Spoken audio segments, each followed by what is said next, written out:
Right, I've got four in-game positions here. This first one's black to play. It's a game from 1959 where Bobby Fischer was black. This video is intended to sort of follow on from a couple of videos. One is just sort of the opposite colour bishops general rules, so I recommend you watch that before you watch this video, and the bishop versus pawn tail hook. So there's a few things that are going to follow on from those ideas that in these four positions here. I'm actually finding it quite hard to structure the videos on opposite colour bishops because I'm coming from a viewpoint of the Jesus de la Villa books being the great place to start, and once you're sussed on those, move on to Dvoretsky. But we've also got John Nunn's Endgame book featuring occasionally as well. I mean, it's a good book, and I've picked some positions from it occasionally. One of the four positions here comes from that book. And it's actually quite hard to work out how to structure what's going on. So I'm going to sort of do my best to come up with a decent structure so we can go through it sequentially as best as possible. So I'm a little bit unclear as to what to call this video other than it's just opposite colour bishops and ideas that feed on from the general rules of opposite colour bishops as covered in the Dvoretsky Endgame manual and the tail hook of bishop versus pawn. Anyway, it's black to move in this first position. However it's being structured, we've got four positions to go through. It's black to move in this first position. Pause the video and decide what would you do here as black. And see if you can basically do better than Bobby Fischer, which is a challenge that I doubt I'm going to come up trumps on very often. But maybe on this one you might. So Fischer played King D7, which is a losing move. And in the game, A4 was played, gifting back the draw. And I mean, obviously, trying to understand that is a job in itself. So what was necessary first of all for black to secure the draw is they've got to come round the back and start attacking these pawns. It's pawns in the crosshairs. If you've got opposite colour bishops, you've got to try and attack your opponent's pawns and force either the white king tied down to defending them or moving them, in this case, onto light squares so that your dark square bishop can sort of cover them on one diagonal. So the game could have gone b4, bishop d2. There we go. We hit that pawn. A3, white defends it, trying to free up the king. Hit that pawn. Okay, got to play a4. Come back, hit the b4 pawn. And the white king might shuffle aside. King d7. I mean, central to all of this, by the way, is that this square here is the opposite colour to this bishop. So at any given time, if black can exchange his bishop for those two pawns on the queen side, and then these two pawns on the queen side, and somehow get the king to h8, then obviously it's going to be a draw. I mean, Fischer knew this, of course, and was obviously that was his objective. It's just that he apparently he messed it up. This is a drawn position now, though. If he'd done this, bishop f4, come around the back idea, and you just stay hitting the pawns. It's quite clever how it works, actually, because you think, well, white can just sort of defend the pawn with his king on a4 and then advance. But the problem that white's got is that this pawn can never move, and that you just keep the bishop hitting it. And the only way for sort of white to make progress is to push this pawn, but then the bishop can come back to this diagonal and just guard them, and it's going to be absolutely fine. What else could we see? So yeah, bishop f4, pawns in the crosshairs, come around the back, attack them, come around the back, attack them, and just keep attacking those pawns. We get to this. Let's say white tried, we've already covered a5. What if white tried b5 in this position? It turns out in this entire position, by the way, that white getting in b6 reasonably early was quite important, but in this case we don't let white do that. We play bishop e3 check, king drops back to c4. It's quite nice how this works, actually. King d6, a5, we come and hit that pawn, a6, and the bishop comes back to e3. And there's just no way for white to make any progress here. So that's what Fischer should have done. right at the very start. Should have played bishop f4 and started coming and hassling those pawns from the back, pawns in the crosshairs. What he actually did do was king d7, and this is where white messed up by playing a4. When what white should have done is they want to get that pawn to b6 as quickly as possible. So b4 is actually winning for white. You might be wondering how. So king c7, king a5. Just clear the way for the b pawn. King back to b8, and we push that b pawn. It looks fine because black's got the king behind. But yeah, there's problems. I mean, we might see bishop a3 trying to prevent the a2 pawn moving forward. And you just push the b pawn. King c8, king a6, king b8, and now, you know, black's got no problems. The bishop's stopping the a pawn moving, the black king stopping the white king coming to a7. I mean, you could pause the video here if you wanted to and think, well, okay, how does white make any progress here? Because this bishop's stopping the pawn moving, the king stopping king a7, so what do you do? Well, it's pretty simple. You just play a waiting move because it's zugzwang, bishop e4. And either the king gives up control of a7 or the bishop moves and the a pawn comes forward. In fact, that's going to happen anyway. b7 is now threatened. It needs stopping. So bishop c5 pins the b pawn to the king, but the a pawn just comes through. And yeah, I mean, black's dead. You know, all the white needs to do is protect the b pawn and move the king to a8, and then yeah, b7 is going to be unstoppable. So yeah, right back at move 2, this guy could have beaten Fischer by playing b4 after the mistaken king d7.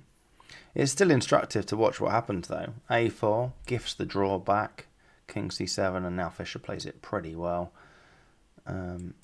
Again, I think Dvoretsky talks at this stage about you should still just come around the back with something like bishop g3 and start hassling the white pawns from behind, like pawns in the crosshairs.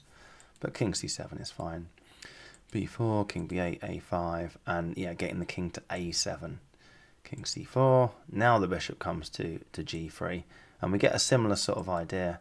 The bishop comes around to e1 and just hassles that b4 pawn. White has to come and defend a5 in order to push the b pawn, and Fischer just just waits on that diagonal, just waits, and as soon as the pawn moves, back to f2. We're stopping b6 at any given stage. I mean, you need to think about it because we covered bishop and rook's pawn. You know, if there was a way to keep the black king away from h8, you need to think about that. But it's just fine. That king's getting to h8, no problem. There's just no way to keep the black king away from h8, so that's clearly a draw. What else could white try? We could see bishop f3, and we just keep the bishop's control of b6. As soon as the white king sort of tries to get over to the king side sooner, then you come back and hit the a pawn. It's very nice how it works. So let's say we see bishop e2. Just wait, just keep control of b6. As soon as the white king relinquishes control of a5, we come and hit the a pawn. Then we can see b6 check, king to b7, and the king comes back and takes control of the a5 pawn. But this is quite nice the way this works. King c6, bishop check, and then king c5. How about that? So the king's hitting b6, so the a pawn can't move. And we can see bishop e8, and the bishop just keeps hitting the a pawn. So the white king's tied down to the defense of a5. If the a pawn moves, the b pawn's captured. That's clearly a draw. And if it's freed up by pushing the b pawn, then the black bishop can just drop back to g3, and it's just complete control of the dark squares. Those white pawns are basically going nowhere. Yeah, so that was that game. That was interesting. Moving on to this one. This is a 1968 game. It is white to move. Have a real think about what you want to do in this position. Remember the sort of the advice from Dvoretsky is that we need to think in schemes. It's not some opposite colour bishop endgames are not so much played as they are constructed. This one's hard. I didn't get it, but I'm trying to work out. Given that I didn't get it, how might I go about getting it next time? Opposite colour bishops endgames are constructed more than they are played. So black's plan is basically going to be they want to get protection of the f5 pawn. They want to move their king around to f6 so that they can then advance this. So they can then advance their e6 pawn to e4. That's how black makes progress here. We can see that pushing the f pawn is a very bad idea because we just have a complete fortress straight away. The king will come to f3 and we've got complete control of the light squares and it's done. So the only way black can make progress is the king come round to f6 and push this e pawn. And at that point, what white wants is their king on d5. But the king being on d5 when there's a black pawn in e4 is a problem, because that's a passed pawn and the king can't stop it, which means we need our bishop to stop it. And at the moment, the bishop stopping that pawn is also a problem, because our pawn's in the way, which is now kind of giving away what you need to do here. But you could imagine, if this pawn's gone forward, if our king's on d5, the black king's on f6, we're hitting the e pawn, so the f pawn can't move. If the e pawn moves again, as long as we're controlling this diagonal here with this bishop, it's basically a fortress. The only problem is that our b5 pawn is in the way. So the main drawing move here is b6. I mean, the engine's saying king g3 also does it, which I don't want to go into the details of, but yeah, b6. The b pawn wasn't doing anything for us. It was getting in our bishop's way of coming back and helping out, and it's just a complete draw. This, I mean, the engine just drops to 0.0 straight away. Takes king into f3, king e5. Black's carrying on with their plan. King round to e2. We're going to get the king to d5, and there it is. White king's on d5. Black can't go anywhere. We're hitting the f pawn, which ties the king down to the defense of f5. We're hitting the e pawn, which ties the f pawn down to the defense of e4. Black's dark square bishop does nothing to help him progress on either of those two fronts. So the only way to progress is to push the e pawn. But as soon as that happens, this bishop drops to a6, and the draw is clear. It's crystal clear, isn't it? That's just a draw. Now in the game, possibly being materially minded, I don't know, and not thinking about that fortress that needed creating. It's all easy to say in retrospect, isn't it? But we do so in the hope that next time we get an opposite colour bishop endgame, we can think about these things and maybe just sack a pawn, because pawns just aren't worth anywhere near as much as positional positional considerations in opposite colour bishop endgames. So yeah, hopefully next time we'll find it. But in the game, White didn't. White just played king f3. And, well, we can do this now, right? What should Black play to win this? I'm looking at the engine moves, and the top one's minus 5.3, and all the others are just hovering around 0. That Black's just not going to win this, unless they play this next move, which in the game Black didn't play. Black played king e5, and it's gone back down to basically it's a draw. But we know that it's this b pawn getting in the way of White managing to set up that fortress by getting this bishop back into the defense. So yeah, black would win with bishop b6, just to win. King e5 was played. Bishop d7 again. That was the correct move. Bishop takes. I think we transposed there straight away. So b6 was the chance to draw it. bishop d7, and now black did play bishop b6 and won from here.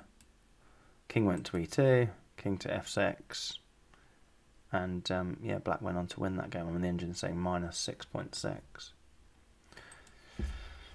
I don't know, guys, what do you reckon?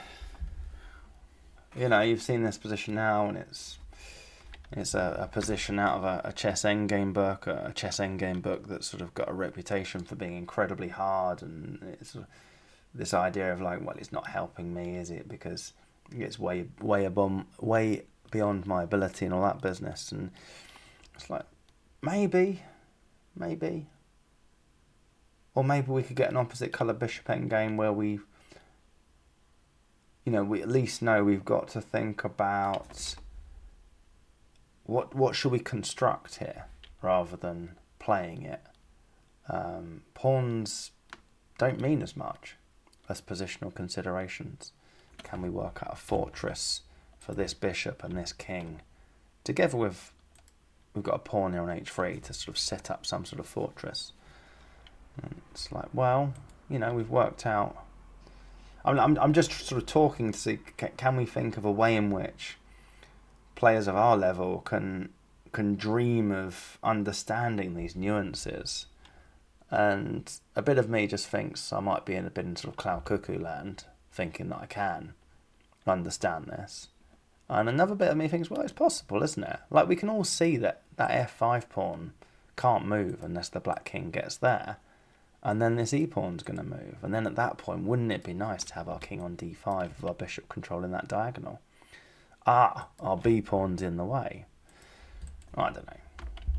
Maybe you're just thinking, yeah. It's easy to say now that Dvoretsky's told you about it, but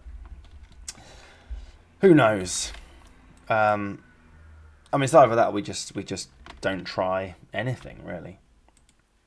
Right, next. This is white to play. This is a game from 1997 between two very strong players.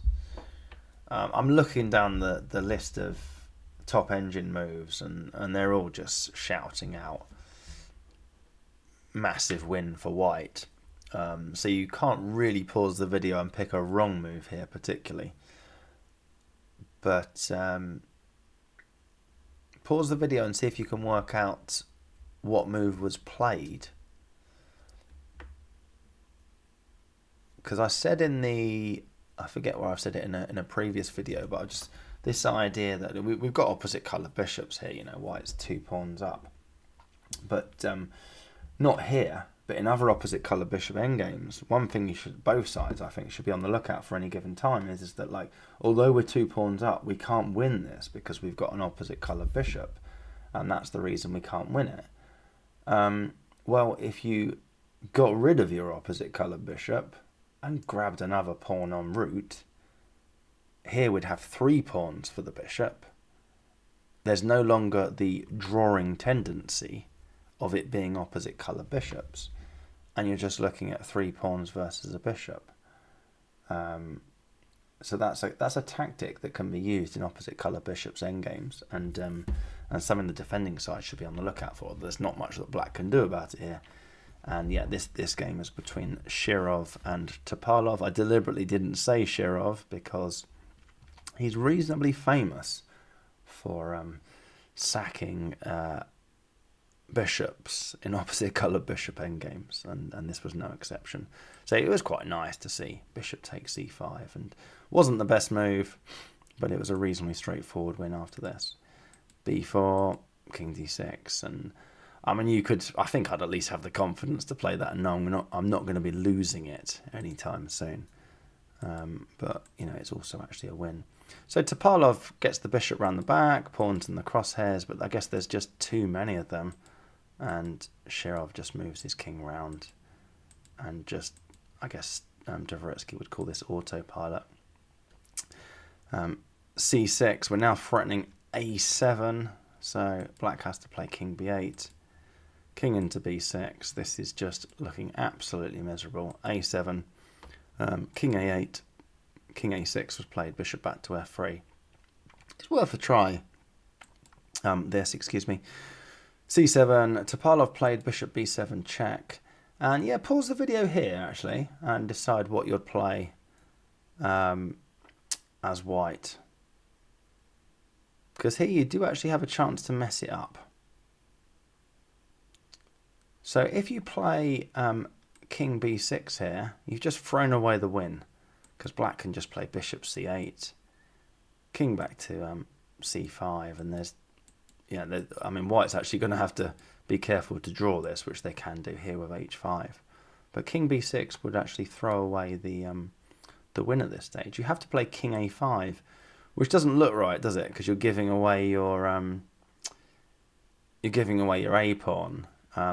But if king takes a7 is played, we've got b6 check, king a8, and there's just nowhere to go now.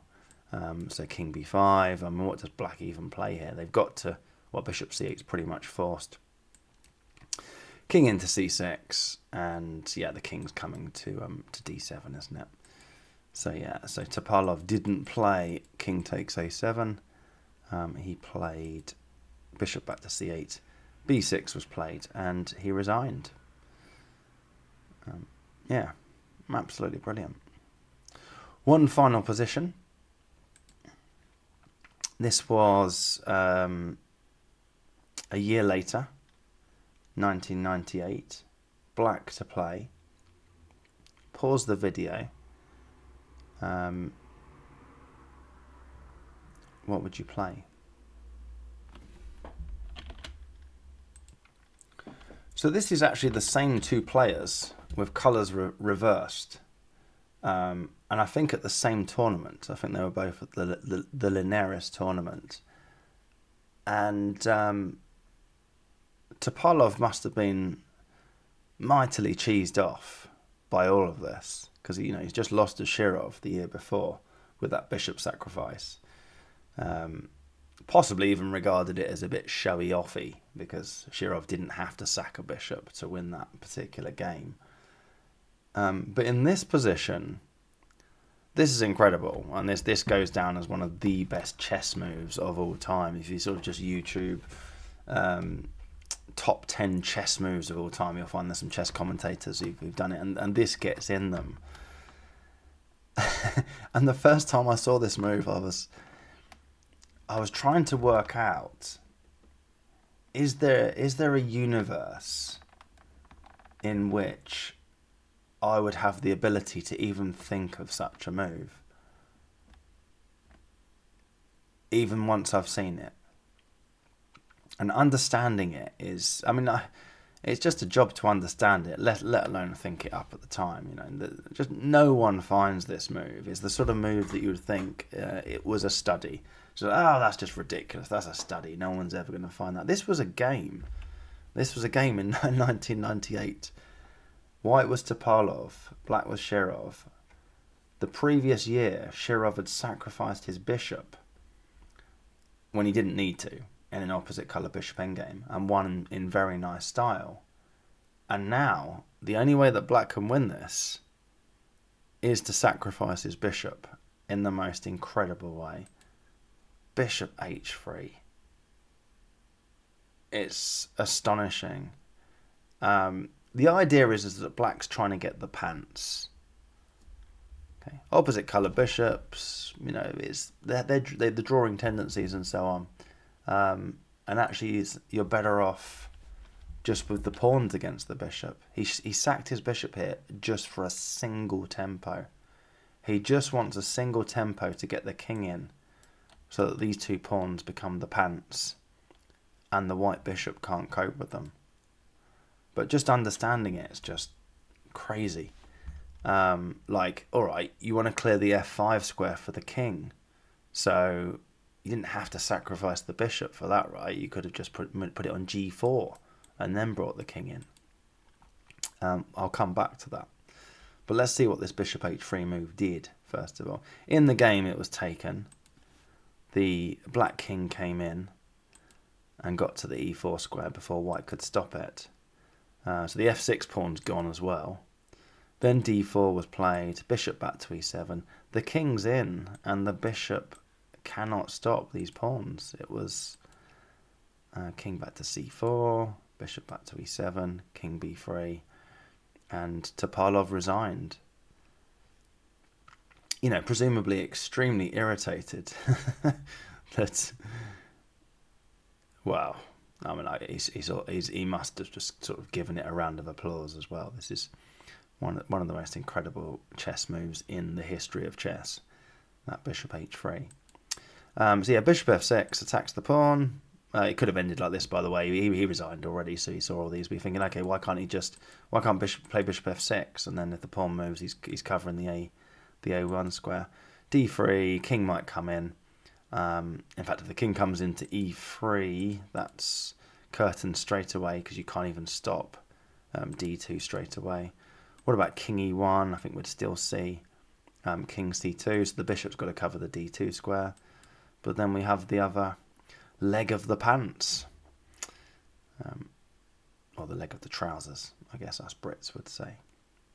So thinking, all right, yeah, great, very flashy, but black doesn't have to take that bishop. You know, I wonder if Shirov's heart was even beating when he played that, because obviously if that doesn't work, you look really stupid. It almost looks like a mouse click, doesn't it? But what if white just says, well, yeah, very clever, but I don't have to take that. King f2. King f5. Fine. I'll just stop you coming into e4. Well, then you've lost your g-pawn. And we've got,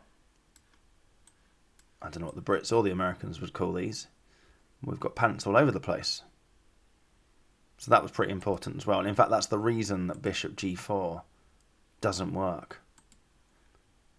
This is now a draw. King f2, king f5, king e3. The black king doesn't get in. I mean, the engine's still saying -1, so like black's got the advantage. But I suspect that's one of those engine -1s that is worked out in 30 moves time. Black's still like a pawn up or something. But I think it's widely regarded that this is now just a draw. So, I mean, it's just incredible. There is all the moves like -1, except for what Shirov played, which is -9.2. Just wins the game. Bishop h3. Like I say, the first time I saw it, I was trying to imagine a world in which I could ever think of playing such a move, because we try and learn off the top players, don't we? We start playing chess and we push our rook's pawn down the board and we get smashed up, and then someone says, oh, you need to put your pawns in the middle and get your pieces out, and we okay, we'll do that next time. We watch top players do things and we try and emulate them. We do the same things they do. And if you consider yourself to be quite good at a particular hobby, quite good at doing something you love, you don't really want to see a game from a top player that they're not just playing a move that is slightly impressive. They're doing something that just sort of calls into question your entire ability at your hobby. Because you look at it and you just don't understand it at all. It's almost like, yeah, you just don't understand it at all. So you spend ages understanding it, and you get to the end of it and you think, oh yeah, I understand it now. He sacrificed his bishop for a single tempo, and it had to be bishop h3 because he had to attack the g-pawn if the white king comes to e3 to stop the black king coming to e4. Fine. I get all of that now, but how am I going to find that next time? How are ideas like that going to be on my radar? And I don't think I've got a good answer to that question, except for, I guess the only thing that is on my radar now, well, this Shirov game, obviously, we'd love to all play that in a game, wouldn't we? So imagine playing that move and then getting home and sticking it in the engine, finding out that was the only winning move. You would just be like on cloud nine. You'd just be so proud of yourself, wouldn't you, for doing it? The only thing I've got on my radar really is just this idea that I've already talked about: opposite colour bishops, they've got their drawing tendencies. It's like, okay, I'm 2 pawns up here, but they're not doing anything for me because it's opposite colour bishops. But all right, it sort of cuts both ways. So if your opposite colour bishop's so useless, get rid of it, because there's other stuff going on. You know, you've got the pants going on here, and bishops don't cope with pants. I don't know. I hope I've said something useful. I hope I've said something that makes whoever's watching think, yeah, I can play bishop h3 in the future. I'm on it. Or at the very least, it's entertaining, isn't it? The bare minimum we get out of this is just to sit back and applaud.